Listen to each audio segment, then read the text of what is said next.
léegi nag dalaa suufu daal sous-marin la def. waaw d'accord da nga présenté sa copain bi nga am actuellement nii comme bàyyi nga mag ji da nga ko présenté sa meilleur ami bi moom mu lay suufu di dem di génn ak sa copain bi en douce. waaw comprendre naa waaw. waaw ñoom ñaar dañuy ànd rek parfois ñuy génn di yéeg ci kaw ñun ñu nekk ci suuf di waxtaan ñun waa kër gi man nag xawma dama tegoon du ñuy génn rek di waxtaan parce que dama kaa wóolu. waaw.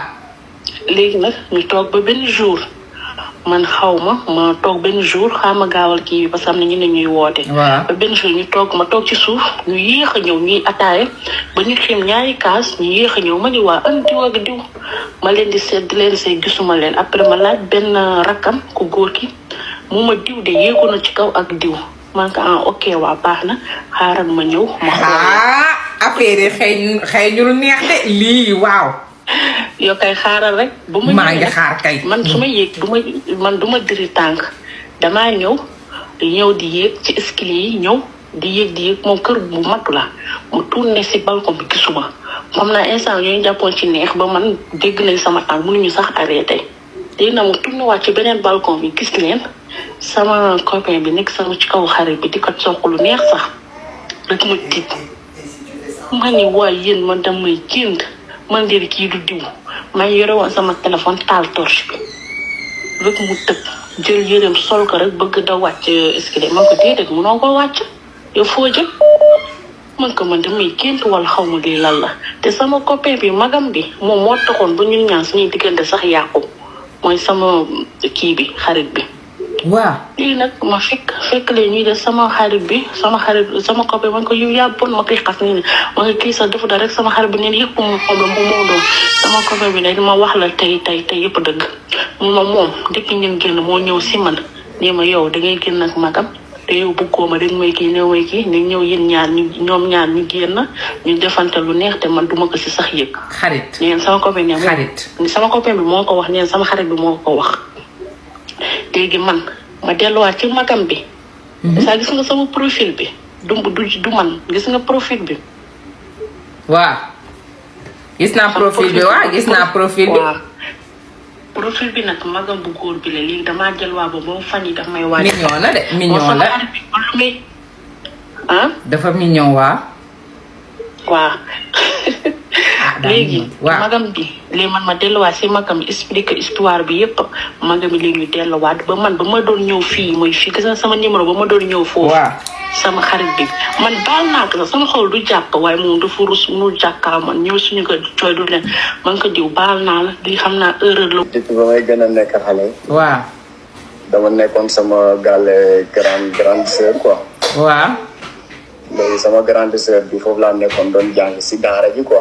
waaw. léegi sama grande sœur bi dafa amoon benn jànqam. salut noonu am waaw. léegi jànq bi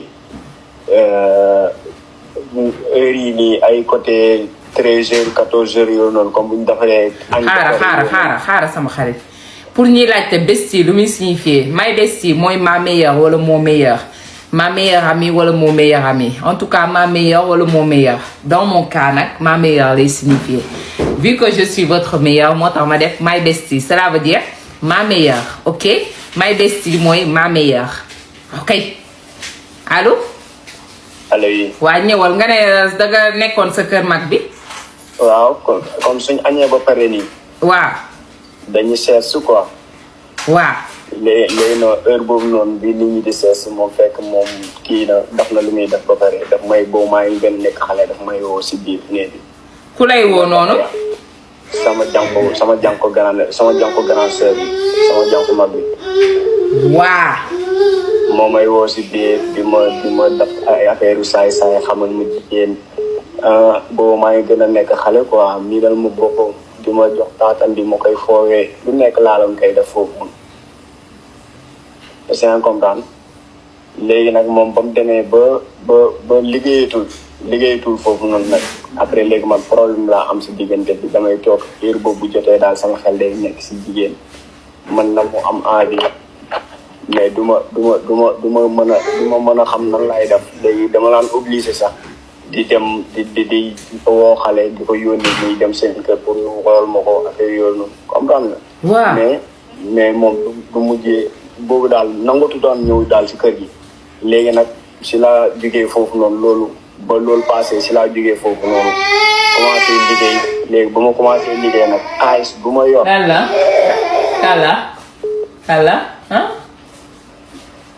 ma ne. waaw. ba ma commencé liggéey nag xaalis bu ma yor foofu noonu ba ma jugee si daara ji foofu noonu commencé liggéey. xaalis bu ma yor rek dama koy jël xaaj ko lii ma dem uti ji jigéen fay ko pour mën a séq ak moom. ah bon. waaw parce que loolu daf ma topp. da nga dem ba accro ci daal. waaw damaa am feebaru jigéen bu ma toogee nii sax mu affaire yi manqué ko nii damay ko dal ba sama awra bi day xaw a am problème damay sonn foog daal man ma libéré wu quoi. ñaataan nga am nii sama xarit. 23 ans. yaa ngi liggéey nga ne. maa ngi liggéey waaw. ah ma naan sama xarit Mbello est-ce que doo jéem a takk jabar tamit gënul.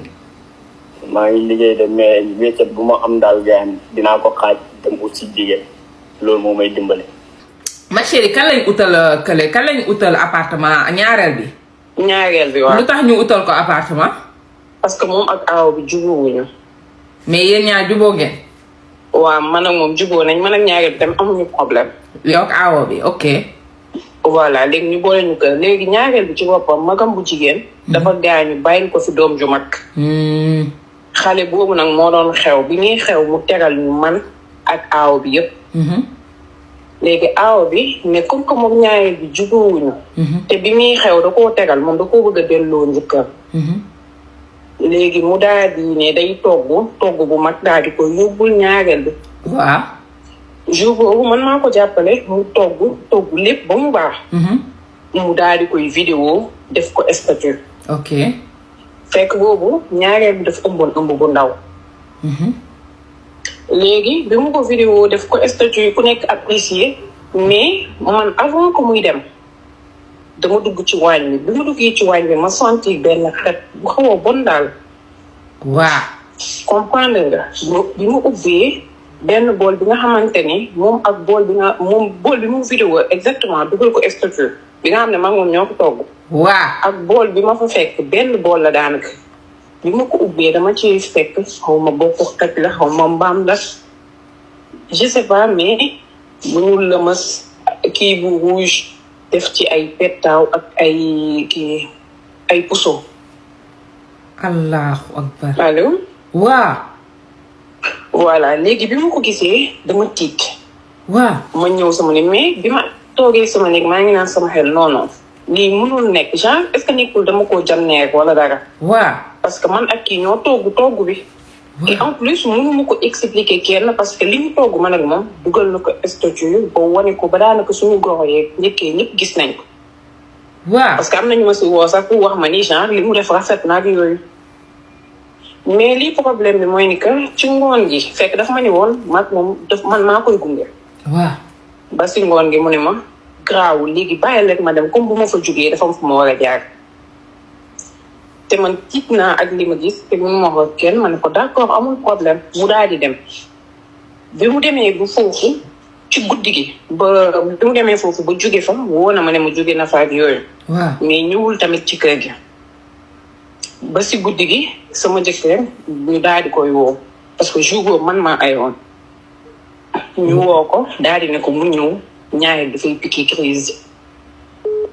mu daal waaye déedéet man ana bool ba nga fekkoon ca waañ ba kay mooy problème bi. gisuma ko exactement bool bi maa lay wax ni moom laa gis affaire bu rouge boobu ñu la mas. waaw. kese laa gis ci waañ bi ak benn paquetu canette ak paquetu ndox ak bool bu mu def ay souliers. cela veut dire boobu bool kon la yóbbul ñaareel bi. ñu ngi noonu léegi nag bi ñu demee ñaareel bi mu perte doom ji et tout ñu ne dafa avorté ak yooyu dafa am lu mu gis lu ko tiital ak genre affaire yooyu. léegi ñaareel bi nag moom expliqué na famille bi que ni ndaw si ci boppam lii ñii la ko andil li ma la wax ni loolu laa gis loolu la expliqué que ne ndaw si loolu la ko andil te man wax dëgg yàlla gis naa ko mais famille bi kenn gëmu ko dem na ci ba sama borom kër sa daf koo mujjee fase parce que nee na ko genre ñaareel bi moom moo tuur doom parce que moom sama dëkk dañ doon jot ay tout le temps nee na ko moom moo def avortement bëgg ko jiiñ aawa bi